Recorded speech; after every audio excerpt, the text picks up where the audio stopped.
किसी गांव के एक छोटे से घर में एक बूढ़ी औरत रहती थी। उस घर में सिर्फ एक छोटा सा कमरा था और घर के बाहर एक खुला आंगन था। उसी आंगन में मिट्टी के चूल्हे पर वो बूढ़ी औरत खाना बना रही थी। जल्दी से रोहन की शादी कर देती हूँ ताकि इतनी गर्मी में मुझे खाना न बनाना पड़े। तभी अचानक उसके बेटे ने बाहर से आवाज दी, माँ, अरे माँ, दरवाजा खोलो। अरे आ रही हूँ। आंगन में जो घर का मेन दरवाजा था, वो दरवाजा उसकी माँ ने खोला तो देखा बाहर उसके बेटे के साथ एक लड़की भी थी। दोनों के गले में वरमाला थी। उसकी माँ ये देखकर दंग रह गई। ये सब क्या है रोहन?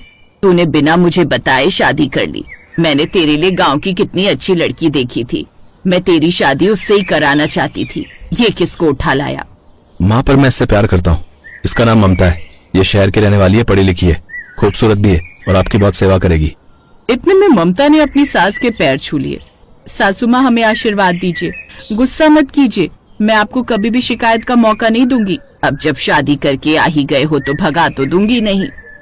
खैर, रोहन और ममता घर के अंदर आ गए। ममता ने जब घर देखा तो दंग रह गई। इस घर में तो सिर्फ एक ही कमरा है, बाकी आंगन, यहाँ पर मैं कैसे रह पाऊंगी?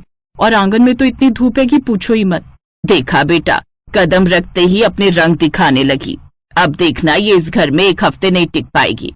फिर तुझे मेरी पसंद की लड़की से ही शादी करनी पड़ेगी।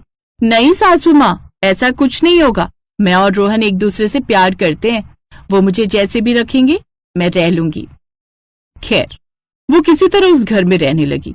रात में उसकी सास ने सोचा, कल से इसे मजा चखाऊंगी। इसके ऊपर इतना अत्याचार करूंगी कि परेशान होकर ये खुद ही भाग जाएगी। अगली सुबह 8 बजे पूरे आंगन में इतनी कड़क धूप हो गई कि वहां बैठना भी मुश्किल था। तभी उसकी सास ने कहा, बहू, आंगन में हमारा रसोई घर है। आज तेरी पहली रसोई भी है।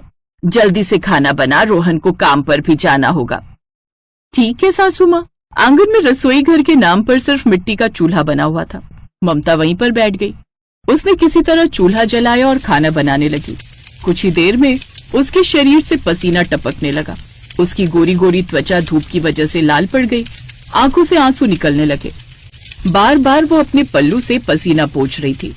हे भगवान, ऐसे तो मैं ज्यादा दिन तक जिंदा ही नहीं रह पाऊंगी। उसकी सास दूर से ये सब देख रही थी। जब सुबह सुबह इसका ये हाल है तो दोपहर में क्या होगा? मुझे पक्का यकीन है कि कल तक ये खुद ही घर छोड़कर चली जाएगी। प्यार का सारा भूत भी उतर जाएगा। ममता को धूप में खाना बनाते वक्त चक्कर आ रहे थे, लेकिन फिर भी उसने हार नहीं मानी और किसी तरह खाना बनाकर तैयार कर दिया। खाना बनाकर वो जल्दी से कमरे में आई।